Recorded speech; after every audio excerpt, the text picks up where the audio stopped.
Hey guys, how's it going? It's Andy from Magoo Investing. Happy Friday. Went to the gym this morning. It's an absolutely perfect day up in the Pacific Northwest. It's pretty chilly, around 45 degrees, but I am having a fantastic day so far. And today, I thought I'd talk about some of the three biggest news stories from this week. On Tuesday, I made a video about the week and a half that I was absent from YouTube, talking about news stories like trading with your emotions, Tesla news, and coronavirus. In today's video, I'm going to talk about the three biggest news stories from this week that I wanted to talk about. We're going to be talking about Domino stock earnings, we're going to be talking about Virgin Galactic and the incredible run it's been on, and then finally we're going to be talking about the potential warning signals that gold is talking about a potential market pullback. Before we get started, got to say that I'm not a licensed financial advisor and I highly recommend talking to a professional, someone that can find you the best places to put your money going forward. In addition, I really appreciate if you hit that like and subscribe button, as it would help my channel out a lot. All right, the first thing I want to talk about today is Domino's, ticker symbol DPZ. As a college student, Domino's has been something that I have been buying for years. My 5 years on campus, I have been taking advantage of that $7.99 takeout deal for 3-topping pizza. So it's a company that I love and I've used a decent amount. One of the most interesting things about this stock, I think it's really funny that their stock price is so high considering how cheap their pizza is. You can buy a pizza for $8, but their stock price is $370. Just thought it was a little ironic on how expensive it is compared to how cheap their product is. But the reason I want to talk about Domino's today is because their stock jumped almost 25% this week as a result of them beating expectations on pretty much everything that was shown in their earnings report. Now let's talk about the most important numbers that they showed from that earnings report. The biggest one to me was the 20% year-over-year growth in earnings per share. 20% for growth is incredible. I'm expecting, on average, when I see earnings reports, a positive earnings report for me would be between 5 and 8%, and 20% is just ridiculous year over year. They increased their revenue from about $1 billion to $1.15 billion, which is not the biggest increase in the world, but it's something that I was pretty happy with. And for me, the most important number that they shared is that they increased their total number of stores by 141 stores, bringing the total up to 6,100, which is a lot of stores. When we talk about a lot of these physical retail areas, I kind of think about stuff like GameStop, which has been famous for how many different locations they've had in the US. And as their market share slowly started to lose a little bit, they started closing down a lot of stores. You can see stuff with companies like I own, like Macy's, that have been shutting down a lot of their stores. And the fact that Domino's is increasing their expansion, I think it's really cool to see that they're still expanding their stores, giving the sense that they like what they're doing financially and they want to increase as much as they can. Some of the things that I'm kind of worried about is I've read some articles talking about their lack of being able to break into some other international markets. I've seen some articles about their work getting into markets like Japan, which has been moderately successful, very different product than the United States, but I've seen a lot of problems that they've had getting into European markets. And so they've had very low international growth over the past couple years, but the United States growth has been enough to continue to push the stock upwards with this 25% move up. Well, I think that this news mainly came from the earnings report. I think it has to do a lot with the weakness of one of their main competitors, which is Pizza Hut, which is part of Yum Brands, ticker symbol YUM. This is the brand that owns stuff like KFC, Taco Bell, and I think they recently bought Habit. And Pizza Hut has been in the news a lot recently because of the problems that they've been having.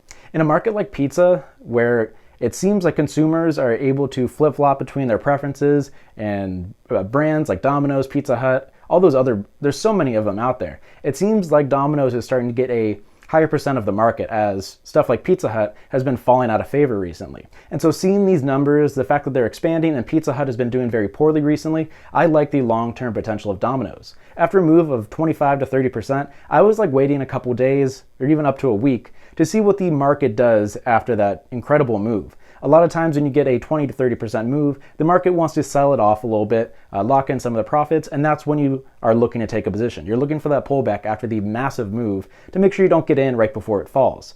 And so I like the long-term potential of Domino's, but I will wait a week or so before I consider taking a position. I don't have any funds available right now because since the market's been doing so well, I don't have any reason to sell any of my shares. So it's not something I will be taking a position in, but if I was going to be taking a position, I'd wait around a week or so to wait for that pullback to get in. Next up, I wanted to talk about Virgin Galactic, ticker symbol SPCE. Get it? Space. Before I continue, I was reading through my psychology book. I know this is 3 videos in a row I've talked about it, but I found an interesting article in there where it talked about stock tickers that are easy to pronounce, stuff like Space, Apple, Google, that type of stuff, do statistically better than stocks that have weird ticker symbols. So in the first example from this video, we talked about Domino's, ticker symbol DPZ. Doesn't exactly roll off the tongue as well as something like space, and so I just thought I'd bring that up. It's really interesting to see the psychology behind some stock trading stuff. But space, Virgin Galactic has been on an incredible run this year. Every article I saw made some space pun about it being in the stratosphere, leaving this Earth, this type of stuff, but they're not exaggerating at all. It's up 200% year to date, which is ridiculous. Virgin brands have pretty much been involved in almost every sector, it seems like. They're currently my phone provider with Virgin Mobile. They do a lot of just normal commercial flights with Virgin Blue. I believe they had some other stuff, but they seem to be pretty much involved in everything. And Virgin Galactic's been around since, I think, 2004, but it recently became publicly traded on the New York Stock Exchange in October of last year. And since then, it fell a little bit after its IPO, and since then it's just skyrocketed, up 200% year to date. In my video on Tuesday, I talked about how, with Tesla being kind of the darling of the market right now and how fast it's been moving up, I wouldn't want to be taking a position in it anytime soon. I keep talking about when a stock moves up really fast, I expect a massive pullback. When I talked about Domino's being up 25%, I kind of expected a pullback. Being up 200% year to date, there has to be some sort of correction. 200% growth within just a couple months is not really sustainable, so I'm expecting to see some pullbacks in the upcoming weeks.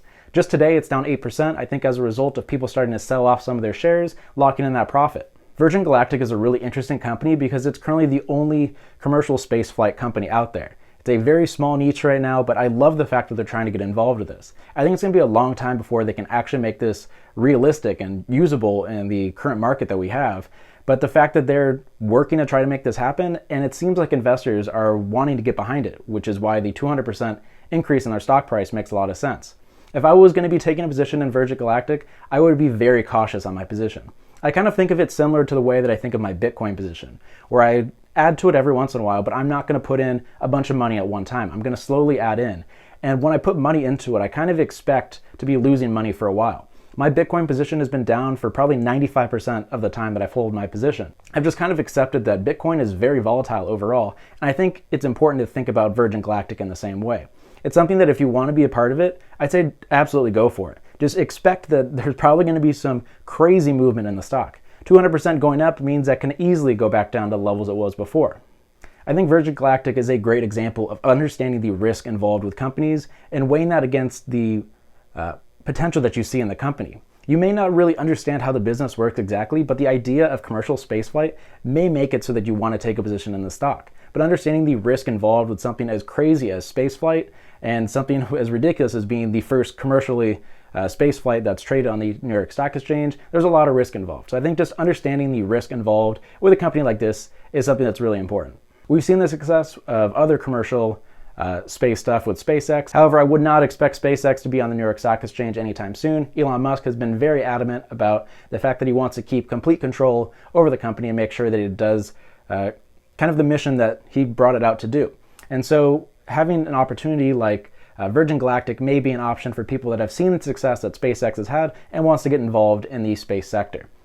Speaking about the space sector, I was just kind of doing some research on this video and I found out there's a space ETF which does not only commercial space flight, so it includes Virgin Galactic, but does a lot of just other space related things. It's not something that I would ever really seriously consider taking a position in, but the ticker symbol is UFO and I just thought that was kind of funny. Finally, in this video, I want to wrap things up by talking about gold. Gold has been in the news recently because it recently hit 52-week highs and recently broke above its highs from 7 years ago, which seems like a great thing on paper. However, I've talked about in prior videos how gold is often considered to be a safe haven when the market falls. And since we're currently in the longest bull market in history, we're almost at the anniversary for 11 years, the fact that gold is hitting all-time highs as the market is continuing to increase has some investors kind of worried. All the articles I saw brought up the idea that gold going up when the market goes up is kind of weird to think about. So as the market continues to increase, it appears like some investors are starting to get wary of the coronavirus stuff and the slowing down potential of the global economy. And so it seems like some people are starting to get a little bit worried about that overall. And the market continues to go up, but the fact that gold is also going up kind of seems like some investors are starting to get a little bit worried compared to the beginning of this year. I've been very vocal on this channel how I think that coronavirus is not going to be a huge hit to the stock market or the world economy overall. So for people that think that coronavirus is going to be a huge problem, that the market's going to continue to slow, I think that makes sense why people are starting to go into gold. I don't think that the downturn is going to happen anytime soon. I think we're going to need more catalysts besides just coronavirus slowing down the global trade. But the fact that gold is going up while the market is also going up is something that I wanted to bring up and just have it in the back of your mind. It may be an early warning flag, but I don't think it's any reason to panic. Also, I wanted to talk about how I've made a video a while ago kind of comparing the potential of Bitcoin in a recession to that of gold. And it'll be really interesting as the market inevitably has to fall. We're in the longest bull market in history of almost 11 years, and eventually the market's going to have to fall. And it's going to be a tough time when the market falls, obviously, and no one's going to enjoy it, but I'm really interested to see how Bitcoin reacts to it.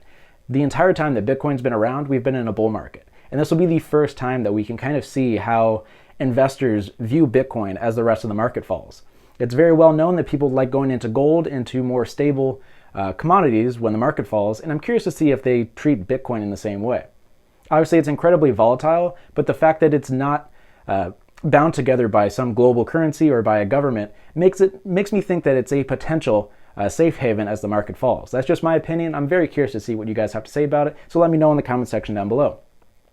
Let me know what stories you're watching this week and what you want me to talk about in an upcoming video. Thanks for watching this episode, and I'll see you in the next video.